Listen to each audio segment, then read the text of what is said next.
Hello and welcome to another Wednesday vlog. These are shorter form pieces of content that come up, you guessed it, on a Wednesday, and where I dive into outdoor life and business as a forest school or woodland leader. Now, normally I'm rambling through the woods as I'm rambling through to the camera, but today it's just after New Year's, so if you're watching this in chronological order, Happy New Year.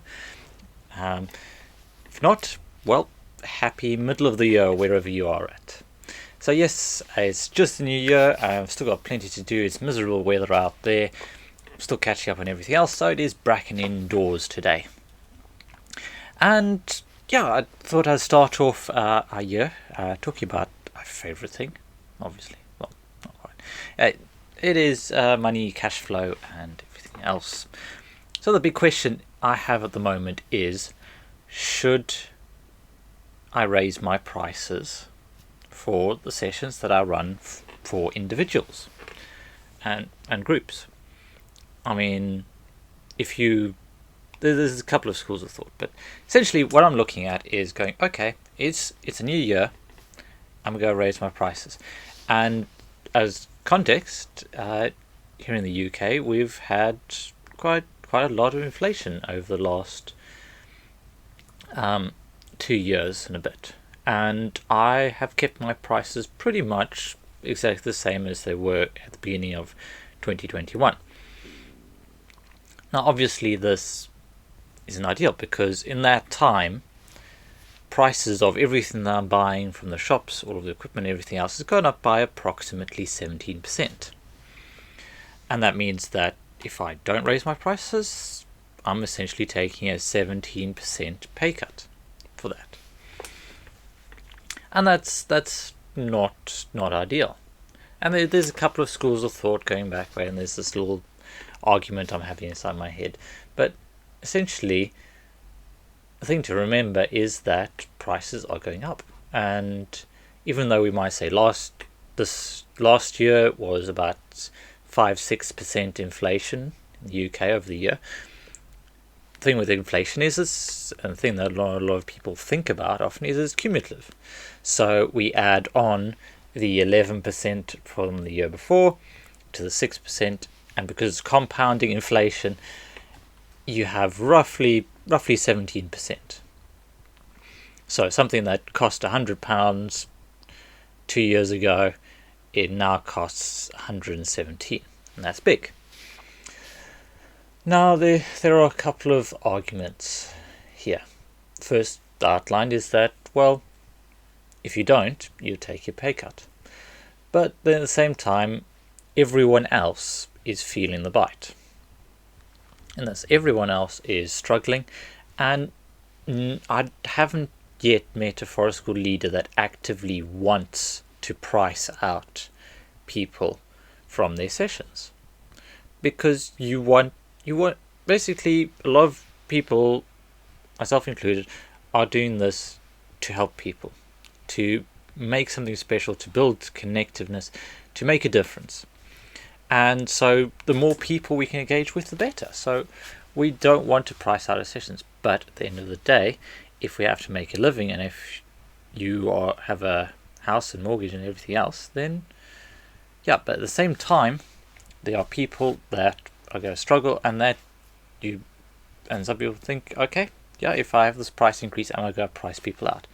I do have people tell me that I'm too expensive, and that makes me feel bad. But in a way, if you put my business hat back on again, that's not a terrible thing. It's merely a reflection of the value that the sessions I've provided. I feel like I provide a lot of value to the session. There's a lot of my knowledge that goes into it, a lot of equipment, a lot of resources, and we try and make it the best that we can. But yeah, the fact is that I might be excluding people from lower income families, and that weighs a little heavily on me. But about it now is that I would like to get to the point where I can offer free sessions, and that will likely be funded externally. So I go to the National Lottery or whatever. So that's my thought there. Is you've got a counterpoint, people are struggling, you don't want to add to that. But yeah, I'm going backwards and forwards here. You can probably tell.